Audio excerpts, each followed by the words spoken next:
আল্লাহ নবী দিন ও দুনিয়ার মানুষ হাবিবুল্লাহকে নবী জনাবে মুহাম্মদ রাসূলুল্লাহকে সাল্লাল্লাহু আলাইহি ওয়াসাল্লাম আল্লাহ নবী জাহান্নাম বর্ণনা করার পরে আল্লাহ নবী জান্নাত পরিদর্শন করতে গিয়েছিলেন। আল্লাহ নবী জান্নাত পরিদর্শন করতে গিয়ে দেখে আল্লাহ নবীর কালো সাহাবী বিলালের পায়ের আওয়াজটা নিজের কানে শুনতে পায়। জোরে বলুন, আরো জোরে বলুন সুবহানাল্লাহ। ও যুবকেরা, আল্লাহ পাকের বান্দারা, পরিষ্কার করে শুনে রেখে দাও, জেনে রেখে দাও।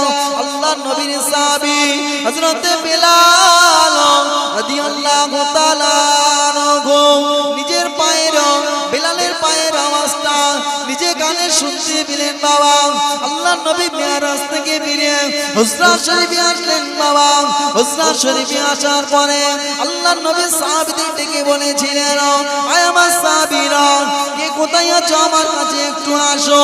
আল্লাহ নবী সাহাবীরা আসলেন, কিন্তু বেলাল আসলেন না। বাবা বেলাল আসলেন না। ওই বেলাল মদিনার মসজিদে নববী শরীফে বসে বসে সব জিকির করছেন। বাবা মদিনার মসজিদে নববী শরীফে বসে বসে সব জিকির করছেন। আল্লাহ নবী সাহাবী বিলালকে বলেছিলেন, ও বেলাল, বেলাল কোথায় আছো? বেলাল একটু চলে আসো, আমার সামনে চলে আসো বেলাল। আল্লাহ নবী সাহাবী বেলাল আল্লাহ নবীর সামনে এসে বললেন, মাথাটা নিচু করে দাঁড়িয়ে আছেন। বাবা মাথাটা নিচু করে দাঁড়িয়ে আছেন। আল্লাহ নবী সাহাবী বেলালকে বলেছিলেন, মা বেলাল, ও বেলাল, বেলাল আমি রাসূলুল্লাহ, আমি বিশ্বনবী হাবিবুল্লাহ, আমি আল্লাহ পাকের জান্নাত পরিদর্শন করতে গিয়েছিলাম। আল্লাহ পাকের জান্নাত পরিদর্শন করতে গিয়ে দেখে তোমার পায়ের আওয়াজটা আমি রাসূলুল্লাহ নিজে কানে শুনতে পাই। জোরে বলুন, আরো জোরে বলুন সুবহানাল্লাহ। আল্লাহ নবী সাহাবী বেলালকে বলেছিলেন, ও বেলাল, বেলাল এমন কি আমল করবা বেলাল, এমন কি ইবাদত করবা বেলাল, এমন কি শিক্ষা নিয়ে যাওয়া বেলাল, আমার সঙ্গে একটু বলো।